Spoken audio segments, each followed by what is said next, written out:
In 1 Samuel chapter 16, we look at an exciting time in the life of David. From the midst of his brothers, from amongst all his brothers, God picks him up to be next king of Israel.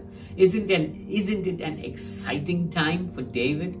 When you read that, let's read it. In 1 Samuel chapter 16, verse 13, it says, Then Samuel took the horn of oil and anointed him in the midst of his brothers. And the Spirit of the Lord rushed upon David from that day forward.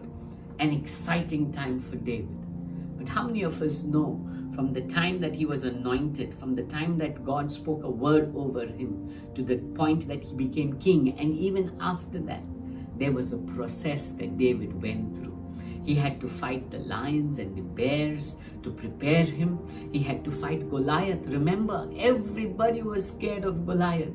But David had to face Goliath. You see, to rise up, there's always going to be a process. You are going to go through tests and trials.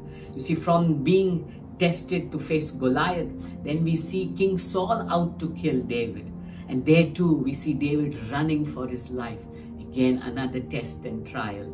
Then we see his own wife after him, calling him mad, calling him insane. From there, we see his own son Absalom out to kill him. We see a man named Shimei cursing him, throwing stones upon him.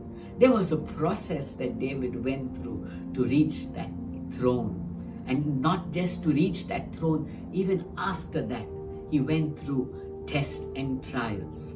I want to tell you who's watching right now, if you are going through tests and trials, I believe if you are connected to God, I believe God is taking you through a process so that you can reach your goal. You can reach that promise that God has spoken over your life, so that you could reach that throne, so that you could reach your position that God has kept for you. We look into the life of Joseph in the Old Testament.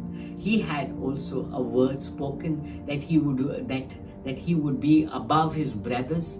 But what happened after that word? The process began. He was put into the pit, and he was put into Potiphar's house as a slave, put into the prison, and then we see him rising up. I want to tell you who's watching. If you are going through your tests and trials, I believe if you're connected to God, God is taking you through a process to take you to the position that He has spoken over your life. So don't grumble and complain at your tests and trials, but look at it as your opportunity or as your preparation to reach that palace, to reach that greatness that God has kept for you, to reach that abundance, to reach that overflowing cup in your life. God bless you.